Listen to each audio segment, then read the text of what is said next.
안녕하십니까. 세상 읽기의 심리학자 김태형입니다. 안녕하세요. 세상 읽기 한국진보연대 주재준입니다. 반갑습니다. 네, 방사성 오염수 해양 투기가 지금 시작된 지 1년이 지났습니다. 예.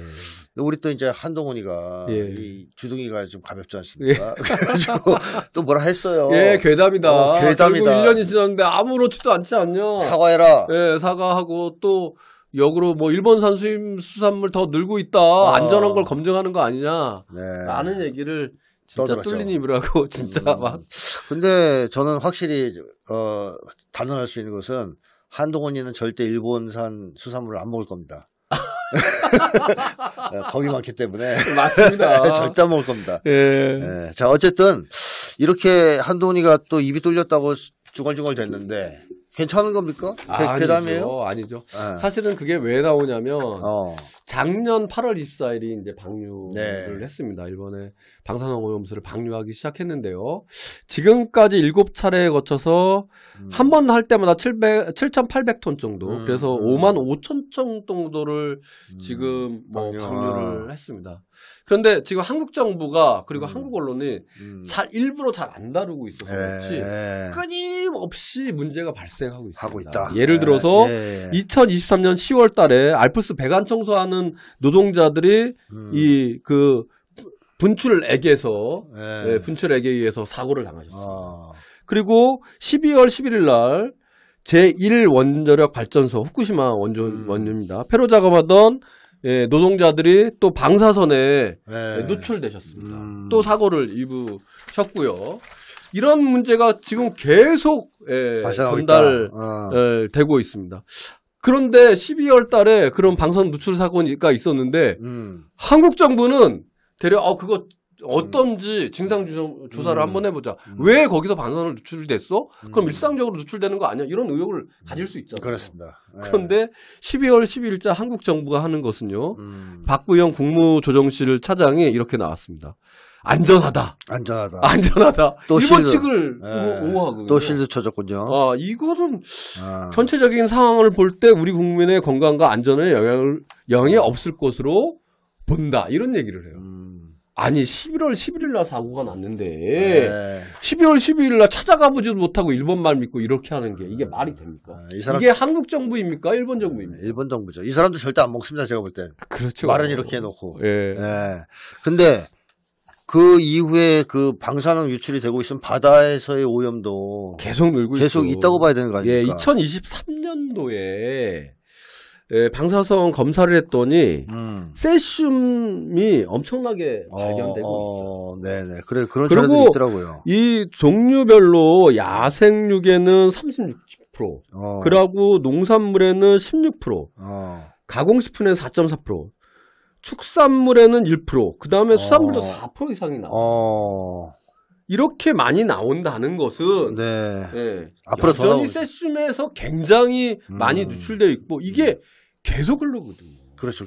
계속 나오는 거죠. 이게 35년 동안 계속 한다고 했는데 이것도 이제 좀 이따 말씀드리겠지만 이것도 말도 안 되는 거짓말인데요. 하여튼 이렇게 계속 나온다는 거예요. 수산물에 같은 경우는 곤돌맥이라고 하는 게 160 베크렐이에요. 그 다음에 산천어도 140 베크렐로 기름칠을 엄청 초과하고 초과한 세슘이 나왔다. 그러면 이거 사실은 피폭 당하는 거예요. 그걸 먹으면.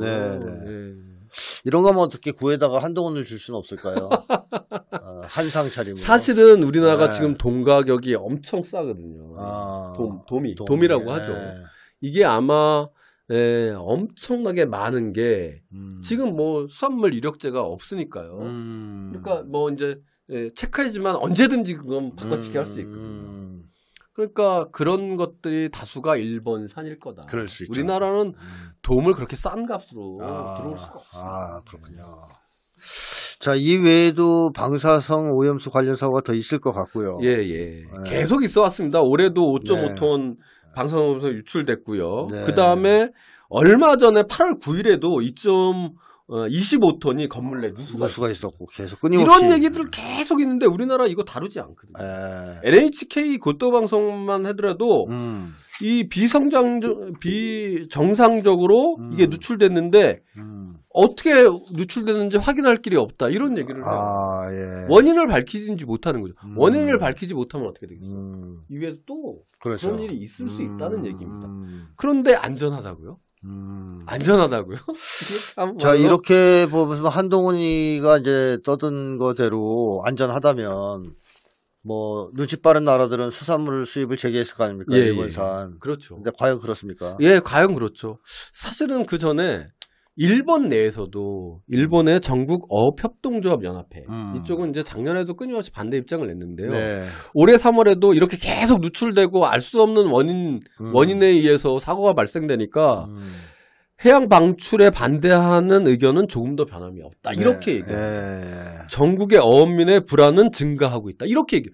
일본 내에서도 어업인들이 이렇게 얘기합니다. 그런데 한동훈이 안전하다고요. 한동훈. 기가 막혀. 그러니까 중국은 벌써 그 방사능 누출할 때 수산물 수입 중단을 사실상 검역을 엄청나게 길게 하면서 중단시켰고 올해로 벌써 5번째 오염수 방출을 단호히 반대합니다. 그리고 물어볼 때마다 이렇게 얘기해요. 딱 3가지를 중국은 그런 거 유명하잖아요. 첫 번째, 양국 간에 대화하자. 니네. 네. 그리고 2번째, 독자적인 감시체계 구축하자. 우리도 들어가서 거기 진짜 위험한지 안전한지 보겠다. 그리고 우리가 실제로 피해가 졌다면 배상제도 만들라. 정당한 요구잖아요. 축구국가에서 정당한 요구잖아요. 이거 하고 있어요. 우리나라도 이거 받아서 하면 됩니다. 일본은 대면할 게 아니라. 홍콩도요. 일본의 군수 정치를 계속하고 있습니다. 문제는 홍콩도 중국도 이게 중국이 가장 많이 수입하는 나라였거든요. 가리비부터 시작해가지고. 그러니까 거기가 중단을 하니까 우리나라가 지금 일본의 수산물 수입 폭증. 계속 들어옵니까? 예컨대 이런 작년과 올해 초에 무슨 일이 있었냐면 흑해도의 가리비를 그러니까 판매가 안 되니까 창고에 쌓았는데 냉장고가 꽉 찬 거예요. 냉동고가. 그러니까 결국은 이거를 어떻게 했냐면 학교 급식을 한다 그랬어요. 뭐? 그러니까 일본 학부가 난리가 났던 거죠. 야, 이걸 왜 강제로 아이들한테 먹여? 안전한 검증도 안 됐는데. 그랬더니 얘네가 뭐라 그랬냐면 또 군대 보내는 거 아니야? 자위대는 뭐 별로 없으니까 서비스 아니다. 그러니까 얘네들이 어떻게 했냐면 교도소를 그 죄수들을 죽이려고. 그러니까 교도소도 인권의 문제라고 막 문제가 생겼어요. 그 가리비가 다 어디로 갔겠어요? 우리나라로 왔군요. 결국은 여기에 제가 이제 도표에 보시면 일본의 방류 개시 후 증가된 수산물의 수입물 보면 폐각류가 1,300톤에서 2,700톤으로 2배가 늘었어요. 그러네요. 폐각류가 뭐냐면 가리비예요. 조개예요. 조개. 이런 게 헐값으로 들어오고 있다.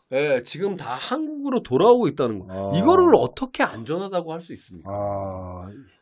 이게 안전하다고 말할 수 있는 것은 유일하게 딱 한 가지입니다. 검사를 제대로 안 하기 때문에. 이 가리비를 한동훈한테 먹여봐야 되겠네. 안전한지. 지금요. 작년에 한참 막 국민적 불안이 심각하게 확대되니까 정부가 6년 동안 3조 원을 들여서 검사 등등 방사선 검사를 확대하나 검사 기기를 들여온다. 그 예산을 다 짜놨어요. 그런데요. 문제는 그 예산 집행률이 거의 0입니다. 0. 말만 하고 하나도 안 했다. 아무것도 안 했죠. 그리고 사실은 예산도 없어요. 하긴 돈도 예산도 없죠. 없어요. 지금 뭐 재정 적자가 관리 재정 적자가 100조가 넘는데요. 지금까지만 그냥 해도. 이거는 그때 위기에 몰리고 뭐 할 말이 없으니까 한 툭 던져본 거짓말이다 이렇게 이제 봐야 되겠죠. 그렇죠. 그렇죠. 그러니까 장기적으로 건강에 미치는 영향 이런 거 추적조사 안 하니까 그런 게 결과치가 없는 거예요. 그러니까 당연히 지금 안전한 것처럼 보일 수 있죠. 그런데 지금 보이는 양상은 절대 그렇지 않다. 이런 얘기를 드리는 겁니다. 네, 뭐 이 얘기 하려면 과학적 근거를 대가면서 뭐 끝이 없는 얘기를 할 수 있는데요. 어쨌든 뭐 이 정도로 정리를 하고요. 한동훈이는 몰랐으면 반성하고 잘못하고 사과를 해야 되고 알고 그랬으면 가리비를 먹든가 뭐 어떻게 아니 그걸 다 보내드릴까요? 그러니까 일본의 그 세슘 오염 물고기를 다 보내서 해가지고 한동훈이 그것만 먹고 살게. 후쿠시마 오염 그 앞바다에서 잡힌 것을 쫙 해가지고 그러니까. 샘플로 안전하신가 한번 드셔보시라고. 그렇지. 아니 왜 한동훈에만 보내요? 저기 윤석열. 저기 대통령실에서 보내고 용산 급식을 다 그 일본 수산물로. 저기 윤 대통령이 저기 요리도 잘한다면서요. 네네. 그 요리 가리비탕 그런 것도 해보시라고.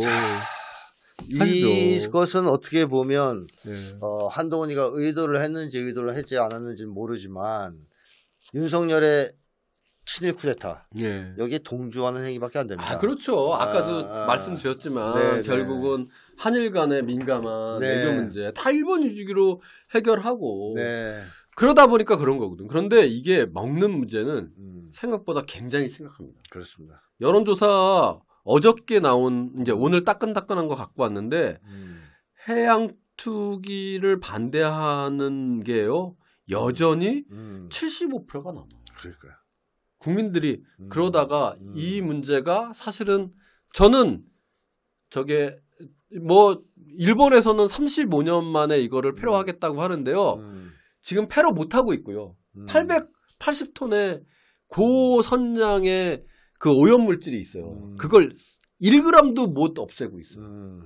그런데 그런 곳에 매일 90톤에 가까운 오염수가 또 새롭게 들어가요. 바다로. 새롭게 계속 들어가고 있습니다. 그럼 거기에 오염되죠. 그럼 또 오염수가 만들어지는 거예요. 그렇죠. 방류하는 만큼 되기 때문에 저거는 뭐 30년이 아니라 100년, 200년 계속되기 때문에 저는 조만간에 정말 엄청난 위험 상태가 올 수도 있다고 봅니다. 그래서 우리가 사실은 꼭 저기 정부가 안 하면 국민이 해야죠. 그렇습니다. 국회가 나서야죠. 중국도 하고 홍콩도 하는데 왜 못하겠어요? 일본의 수산물을 수입을 중단하는 그 법안을 만들어서 통과시켜야 됩니다. 네, 알겠습니다. 대통령 거부권 하라 그러시죠. 또 뭐 거부권 거부 행동하면서 뭐. 자, 뭐 할 얘기가 참 많은데 일본 관련해서 오늘은 이 정도까지 하겠습니다. 고맙습니다.